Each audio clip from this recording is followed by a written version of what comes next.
past 4 years for me. And I met him more at a Columbia Bank networking event. And I've known in my life that, God has always been present. The Spirit has always been present. I come from a family of matriarchs. My great-grandmother, my grandmother, my mother. And I've always drawn strength from them. And during COVID, I lost my daughter. And I couldn't figure it out. I just could not. What happened? She didn't commit suicide. We had just spent a wonderful day with her daughter, with her son, my grandson, at a birthday party. And came back to the house. She went in her room, he went in his room. And I went in my room. So my grandson had said, Glammy. He was calling my name. I call myself Glammy because I don't look like a grandmother. I'm still glamorous. So I had him call me Glammy. And I heard this and I ran in the room. I'm like, what's going on? He said, Glammy, mommy fell. And I was trying to push the door. But she said, she's falling against the door. So I went downstairs to my neighbor to help me push the door. But by that time, she had gotten up. And she got in the bed. So I'm like, okay. What's going on? What's going on with you? My mama just had a headache, blah, blah, blah. But that night, it was something different. And I kept getting up, checking on her. I would go in her room and she would turn. But I mean, she was in another position. Still alive. A few hours, I had got up again, because you can't sleep after that. And she had turned another way. So I thought, okay, she's good. In the morning, we get up, we go to the doctor and figure it out. I had woke up for that next time, and I was sitting in my bed. And you know how in your YouTube or whatever you get the buffers? I literally saw that buffering just in the air. And I remember when my grandmother passed, I saw that same buffering. And I couldn't figure out, okay, what else? I said, God, what are you trying to tell me? What's the deal? And then all of a sudden, the buffering went away. I got up. I went back in her room. And she was laying on her back, and I saw a trail of blood coming from her nose. I knew she was gone. So I'm like, okay. My first thought went to my grandson, okay. How's that going to happen? How do I? So we got through that part. But during the time I'm getting ready for her funeral and trying to, get with her father, and I thought, okay, what are you doing? And we had purchased a casket offline.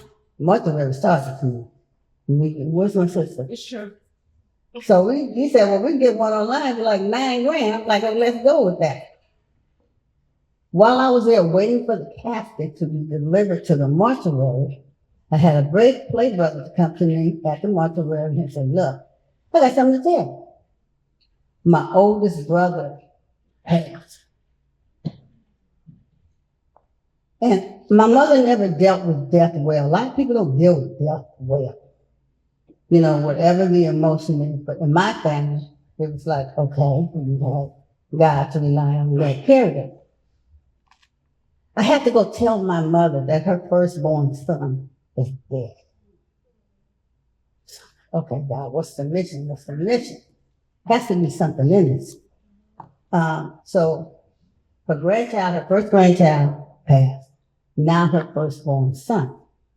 So with my youngest brother, I left to manage this.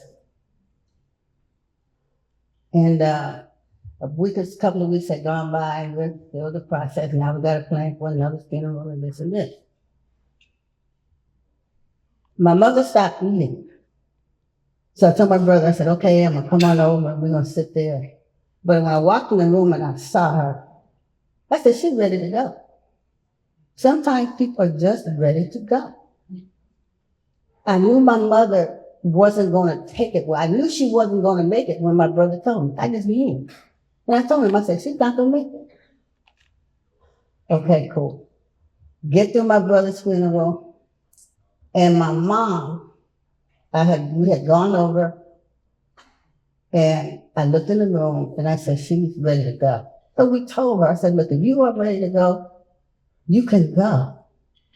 You know, we sang some of those old Negro spirituals that we learned in the old black church that we are used to when time comes. And we prayed the scriptures her favorite scriptures, and we told her, you can go, we good. I had to trust our setup and everything, you know, what you're supposed to do when people transition. Please get a living trust. Please make sure your family is well taken care of in that moment. And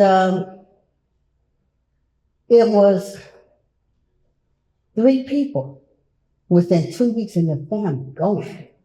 And people asked me, how did you deal with it? How did you do it? It wasn't a deal. I understand death. I knew what had to be done.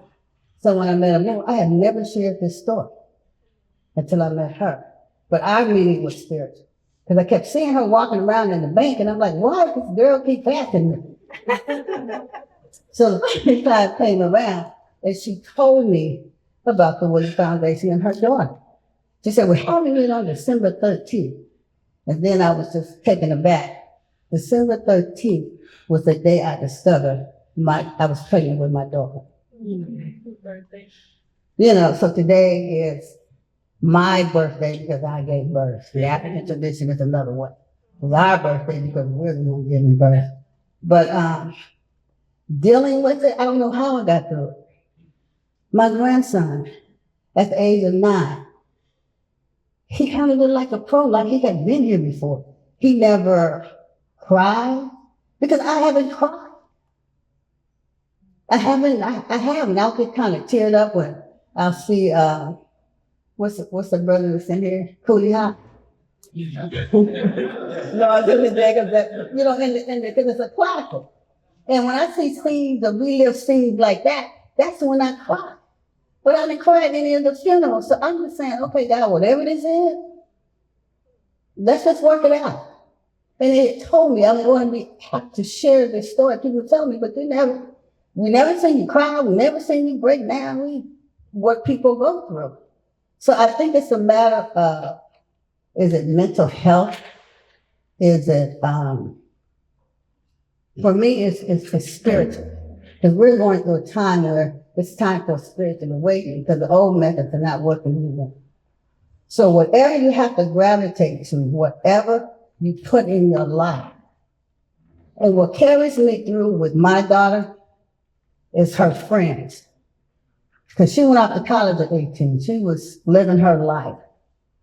And what her friends were able to impart to me was who the woman she became. Her life, what she did when she was in Ohio, what she did when she was in Chicago. And that gave me comfort because her coming back home was that time to rekindle, okay, we're going to do the mother-daughter thing, and we're going to be besties now that you're grown, I'm grown, and we can make this dynamic work differently. But I didn't get that opportunity, but I lived that opportunity through my grandson. So find the love, find that relative, because my great-grandmother produced my grandmother, that produced my mother, that produced me. So they're all in me. So I live through them. I have my ancestral altar where I see them every day. I come up the same steps, and my daughter's picture is at the top, and I say, hey, man. And I hear her voice in my head say, hey, mommy. You know, so however you make that for you and how you get through, it's individual. So yeah, that's my story. Thank you, Grammy.